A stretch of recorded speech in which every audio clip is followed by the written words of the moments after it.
Jeweller वाले जो राजा सुल्तान महमूद साहब है हमारे साथ मौजूद हैं। इनके बड़े भाई का जो इफ्तिखारुल्लाह जनाब उनके चिलिस्मे पे आए हैं जनाब, और हमारे साथ राय साहब मौजूद है, हमारे साथ मशहूर नात खान मौजूद है।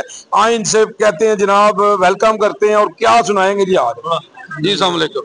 अल्हम्दुलिल्लाह हमारा एक टिकटॉक पे बड़ा वायरल हुआ दौड़ा, बड़ी मोहब्बतों से लोगों ने नवाजा। मैं उसी का एक शेर पढ़ता हूँ। जी जी। हुण आयो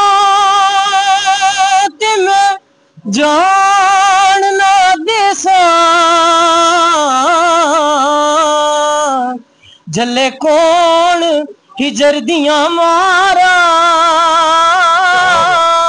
बिच जुदाइयां साल दिहाड़े, जिंद रुल गई बिच बाजारा, एक एक पल एक साल दा गुजरे, दस किवें उम्र गुजारा,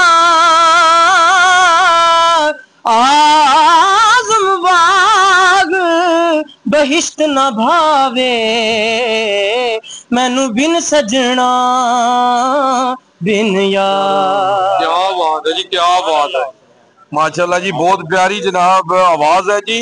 जो आते ने सारे उड़न डारा नाल ते साडी यारी यारा नाल जी। हां जी, उर्दू ग्लोबल यूजी न्यूज़ जावा जी जेल।